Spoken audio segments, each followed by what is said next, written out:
बहुत लोग बोलते हैं कि गुरुजी दारू पीने से पाप लगता है क्या? ऐसा तो कुछ पाप नहीं लगता है क्योंकि उसमें कुछ हत्या नहीं होती है। लेकिन दारू दारू पीने से आदमी के अंदर का अहंकार जाग उठता है। अहंकारी होता है आदमी। आदमी को लगता है मैं ये हूँ, मैं वो हूँ, मैं बहुत बड़ा आदमी हूँ। अहंकार से कुछ भी बातें करता है। और अपने को जानना है आत्मा को, ब्रह्म को। आत्मदर्शन करना है अपने को। सनातन को जानना है। सनातन मतलब आत्मा को जानने वाला धर्म ओनली, बाकी कुछ नहीं है। और शराब शराब पीने के बाद आदमी के अंदर इतना 100% अहंकार आता है और अपने को उसकी मुक्ति करना है। अहम की मुक्ति करके ब्रह्म को प्राप्त होना है। ये धर्म है। इसीलिए ऐसी बातें मत सुनो। कोई भी बोलता है कि दारू पीना अच्छा है, दारू के ब्रांड अलग अलग लोग प्रचार कर रहे हैं। कोई सेलिब्रिटी प्रचार दारू क्या करता है, लेकिन ये सब गलत है। सनातन धर्म में आत्मा को जानना और ब्रह्म को जानना एक ही उद्देश्य है। और वो उद्देश्य अपने को सब यथार्थ गीता पढ़ने के बाद पता चलेगा। इसीलिए दारू पीना बहुत भयंकर पाप माना गया है। क्यों? क्योंकि आत्मा इधर रहती है, हर कण कण में आत्मा रहती है। और ये शरीर ब्रह्मांड है। अगर उसमें तुम मद्यपान करोगे, दारू पियोगे, तो तुम ब्रह्म की प्राप्ति नहीं कर पाओगे। और मनुष्य का उद्देश्य है सिर्फ ब्रह्म प्राप्ति। ये तो सब सपना है, सब नाते रिश्ते सब झूठे हैं। ये चाचा, ये चचेरा भाई, माँ बाप, बहन, ये सब इस जन्म में रहने वाले हैं, बाकी आगे आने वाली नहीं है। इसलिए थोड़ा सोच समझ के अपना शरीर को कष्ट देना या शरीर में मद्यपान, दारू, बीड़ी, तंबाकू व्यसन करना, समझे। इसीलिए हर ऋषि मुनियों ने पहले से है मद्यपान, ये दारू मिरू पहले से है ये शॉर्ट।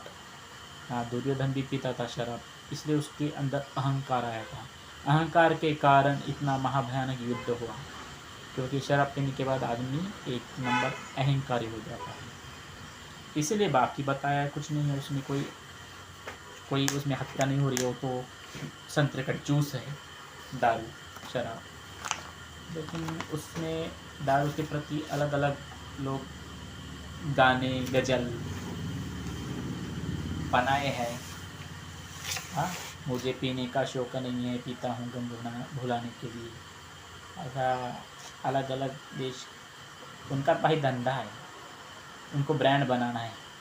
वो मूवी वाले को पैसा देते कि ये ब्रांड के ऊपर, ये दारू के ऊपर थोड़ा ये करो।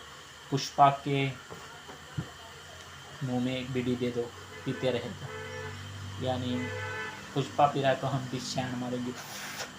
सिर्फ एक एक डिश सुट्टा पिया तो कंपनी करोड़ की इसमें जाएगी फायदे में, समझे। पुष्पा ने एक बार भी बीड़ी सिगरेट कुछ भी दारू पी लिया, क्योंकि वो फेमस मूवी है। हजारों करोड़ों लोग एक बार भी मारा तो करोड़ों सिगरेट बेच रहे हैं।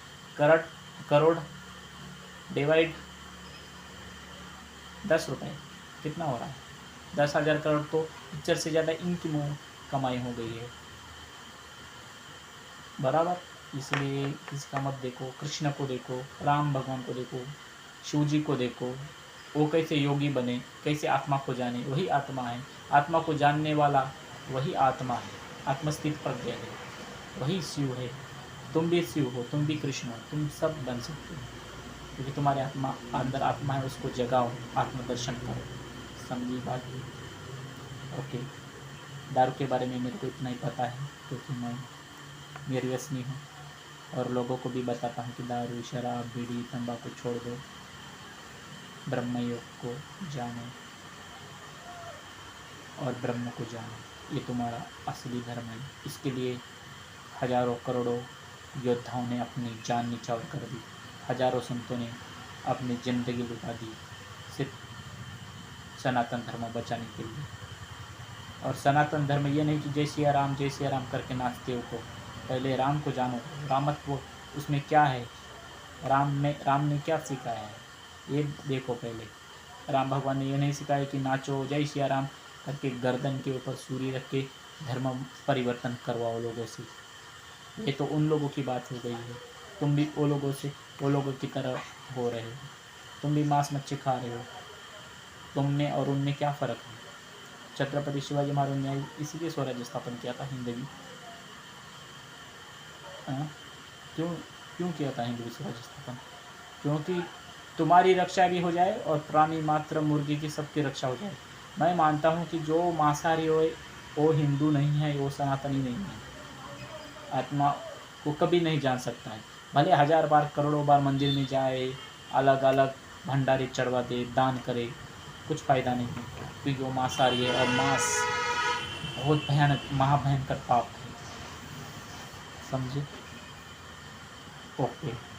सनातन धर्म का मतलब आत्मा को जानने वाले धर्म का प्रचार करना तुम्हारा काम है। Okay, thank you. सब्सक्राइब करो, क्योंकि आपने को बहुत बड़ा सनातन धर्म का प्रचार करना है, यथार्थ गीता का प्रचार करना है। श्री परमहंस अड़गड़ानंद स्वामी जी की गीता तुम भी सुनिए और लोगों को भी सुनाइए। यूट्यूब के ऊपर वीडियो आते हैं यथार्थ गीता के भी, 2-2 घंटे का, मतलब एक चैप्टर अध्याय, 1 से 18 अध्याय पूरे भाषाओं में लिखे हैं। सुनो, यूट्यूब पे डाले हैं, सुन भी सकते हो, तुम पढ़ भी सकते हो, जैसी मर्जी है आपकी, लेकिन सुनने में ज़्यादा अच्छा रहेगा, क्योंकि अच्छी तरह में समझ में आएगा सुनने के बाद। वो पहले गीता की ही द्वितीय भाषा है। सुना बोलो।